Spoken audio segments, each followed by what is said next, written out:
doon sa 10-wheeler ng Pahon sa sobrang tulas. Ngayon yan na naman, dito lang sa baba.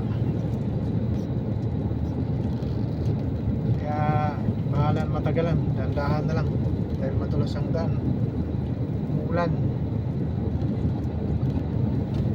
In 200 meters, turn right to stay on Davao Buda National Highway, Davao Bukidnon Highway.